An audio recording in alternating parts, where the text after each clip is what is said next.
Hey, hello, welcome to a special edition of Luminar Coffee Break. We're live at ClickCon, and our topic today is model release forms. Let's see what we can accomplish in 10 minutes or less, starting now.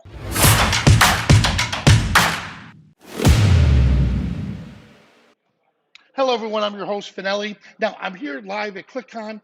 Right now, we're setting up our booth. This is absolutely incredible. Skylum has a whole bay over here to the left of me where we have all these laptops that participants can come in, just sit down, pop in their memory card, and start editing their images on using Luminar, and they can ask us for any advice whatsoever. So ClickCon is this huge conference for portrait photographers. There's some like 1,000 photographers and 200 models and makeup artists. It's going to be an incredible event. I can't wait to share some of the images with you. Now, with that being said, it's important that we have model release forms. Now, I use an app called Easy Model Release. And again, I'm not endorsing it. I'm just telling you, over the years, that's what I've used. And it served me very well. The only thing I wish is that they created an Android version. I'm not quite sure they did yet, but I have it on my iPad and I have it with me. And what happens is at the end of the shoot, and we're going to talk about this in a moment, I prefer to have the model release signed at the end of the shoot, and then it automatically emails the model, and it automatically emails me a PDF of the signed model release form. Now, here's something extremely important that most photographers don't realize.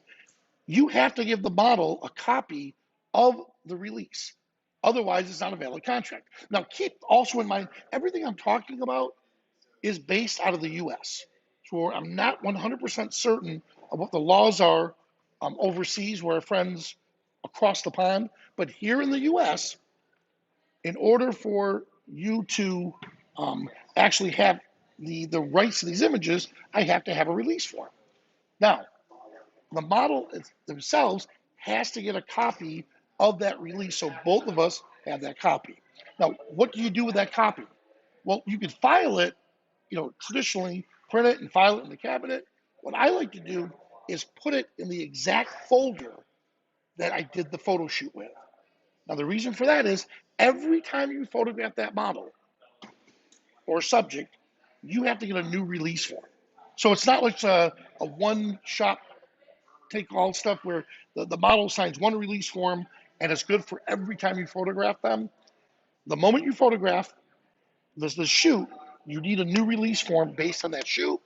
I like to keep that PDF with the images. So if I were using the image for editorial or for the stuff that I'm doing with Skylum, I could go right to that folder and I know exactly where that release form is. All right. Now, that right there again is how I actually do it. Some people prefer to have the subject sign the release form ahead of time. Now, why? And I've experienced this only once in my close to 30 years. The model saw the images of a friend of mine who was shooting alongside of us, and she said, I don't like those images. I'm not signing that release form. So that entire shoot that he did, this is called a TF, trade for. He traded his time as a photographer for their time as models, and it's a wash. They agree you can use my images. I agree, or you agree, I can use your images. So imagine shooting like an hour and a half to 2 hours, and then the model says, sorry, I don't like any of these images. I don't want you to show them to anyone. I'm not signing that release form. So that was the only time I've ever seen somebody get burned, by not signing the release form ahead of time. Now, with that being said, I like to build a rapport with the subject. And to me, signing a contract, it takes the personalizing out of the actual shoot itself. So I leave it towards the end when we all feel comfortable with each other and they're like, oh, no problem, we'll sign the release form, it's easy. But again, if you're photographing, even like and I'll give you an example, if you're a wedding photographer, how you could use this. But that's something you'd have to work with and talk to, with the model. Now, do you need a model release form for you to show images with your portfolio? The correct answer, the best answer is always get the release form.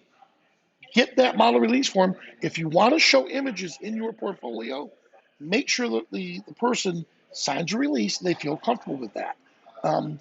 What if, let's say, you're photographing somebody and they had a falling out with their ex and they're trying to avoid them on social media? Well, if you plaster their images all over the place, that person can find them.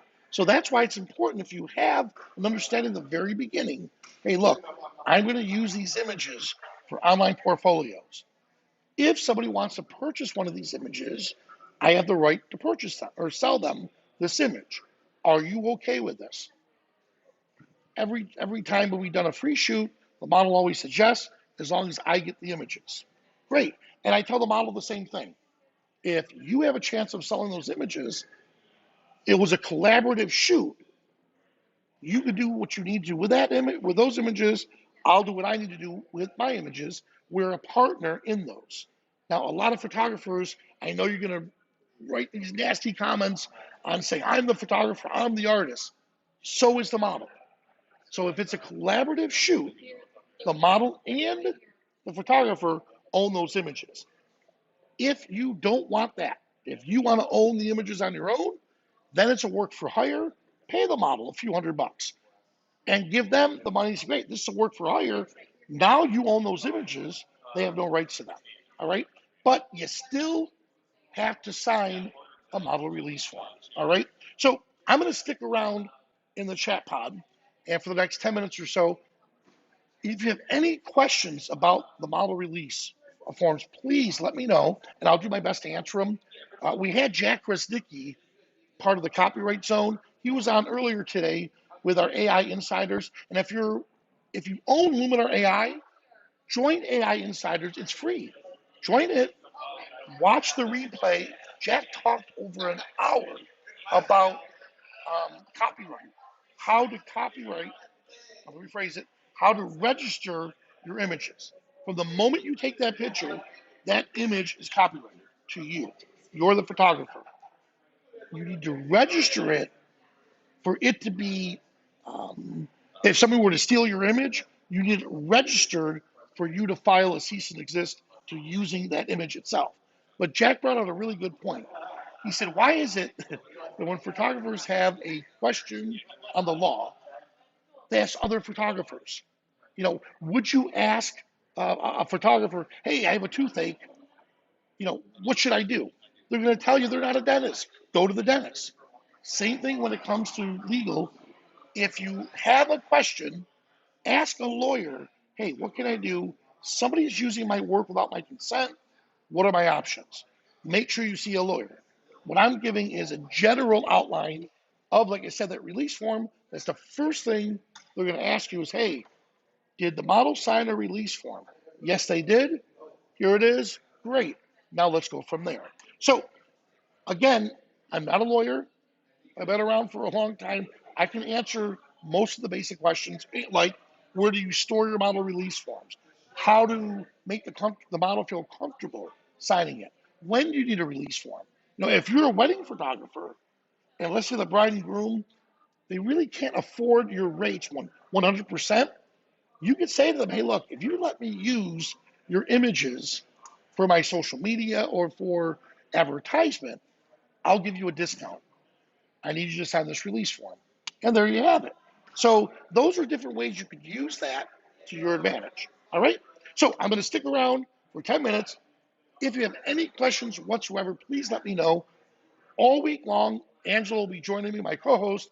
We're going to be broadcasting live here at ClickCon. We're going to try to get the cameras set up so you can actually see the shooting bays, so you can see the actual photographing of the subjects and how we edit those images. And like I said, we have our beautiful editing bay off to the side. So after people get done photographing, they can come over here and use Luminar AI on these incredible Dell computers, and they have us to ask questions if they are stuck with anything. All right. So I'll stick around. If you have any questions, let me know, and I'll see you at the next coffee break.